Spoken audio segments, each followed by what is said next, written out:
தேவனுடைய பரிசுத்த நாமத்திற்கு மகிமை உண்டாவதாக. பிரேயர் வாய்ஸ் சாட் குழுமத்தின் மூலியமாக இன்று காலை வேளையில் உங்கள் அனைவரையும் சந்திப்பதில் மிக்க மகிழ்ச்சி அடைகிறேன். பரலோகத்தின் தேவன் தாமே உங்கள் ஒவ்வொருவரையும் அபரிவிதமாக ஆசீர்வதிப்பாராக. இன்றைய தியானம் சங்கீதம் 5. சங்கீதம் 5:12 வசனங்கள் இருக்கிறது. சங்கீதம் 5. கர்த்தாவே, என் வார்த்தைகளுக்கு செவிகொடும், என் தியானத்தை கவனியும். நான் உம்மையே நோக்கி விண்ணப்பம் பண்ணுகிறேன். என் ராஜாவே, என் தேவனே, என் வேண்டுதலின் சத்தத்தை கேட்டருளும். கர்த்தாவே, காலையிலே என் சத்தத்தை கேட்டருளுவீர். காலையிலே உமக்கு நேரே வந்து ஆயத்தமாக்கி காத்திருப்பேன். கர்த்தாவே, உம்மில் அடைக்கலம் புகுவோர் யாவரும் சந்தோஷித்து என்னாலும் கம்பீரிப்பிறார்களாக. நீர் அவர்களை காப்பாற்றுகிறீர். உம்முடைய நாமத்தை நேசிக்கிறவர்கள் உம்மில் களி கூறுவார்களாக. கர்த்தாவே, நீர் நீதிமானை ஆசீர்வதித்து காருண்யம் என்னும் கேடகத்தினால் அவனை சூழ்ந்து கொள்ளுவீர். கர்த்தருக்குள் அருமையானவர்களை, உங்கள் அனைவருக்காகவும் அதிகமாக ஜெபித்திருக்கிறேன். சங்கீதம் 5. தாவீதின் ஜெபம். தாவீது சவுலின் ராஜாவின் அரசவையில் தாவீது வேலை செய்த போது சவுலை முகஸ்துதி செய்து தாவீதுக்கு எதிராக பொய் சொன்ன சில சவுலின் அதிகாரிகளால் அவர் அடிக்கடி தாக்கப்பட்டார்.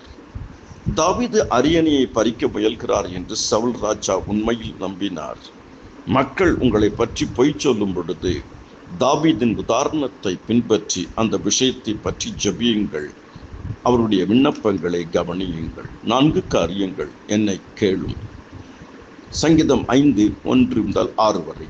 தாவீது தனது நாளை தேவனிடம் தன் இருதயத்தை உயர்த்தி ஜெபிக்கத் தொடங்கினார். பொய் சொன்னவர்களின் பாவமான வார்த்தைகளை தேவன் அறிந்திருக்கிறார். ஆனால் நமது ஊழியக்காரின் விசுவாசம் உள்ள ஜெபங்களை அவர் கேட்டார். ஒரு நாளும் நம்மை அவர் தள்ள மாட்டார். 2வது, என்னை நடத்தும்.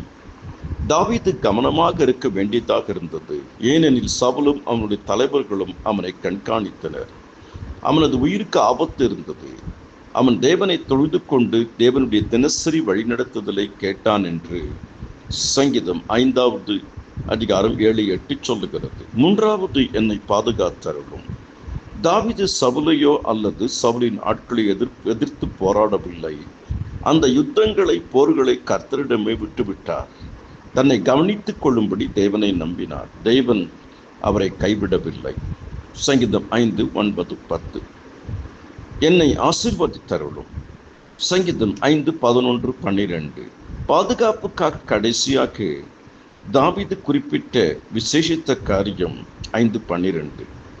அதற்கப்பால் தாவீது ஆனந்தம், நம்பிக்கை மற்றும் கர்த்தர் மீது ஆழ்ந்த அன்பு ஆகியவை ஆசீர்வாதங்களாக கிடைத்தன.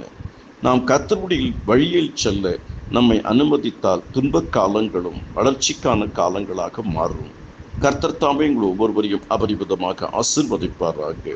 கர்த்தாவே, நீர் நீதிமானை ஆசீர்வதித்து காருண்யம் என்னும் கேடகத்தினால் அவனை சூழ்ந்து கொள்வீர். கர்த்தருடைய கிருபைகள் அனைவரோடு கூட இருப்பதாக உங்கள் அனைவருக்காகவும் ஜெபித்திருக்கிறேன். தொடர்ந்து ஜெபிப்பேன். நல்லதே நடக்கும். ஆமென்.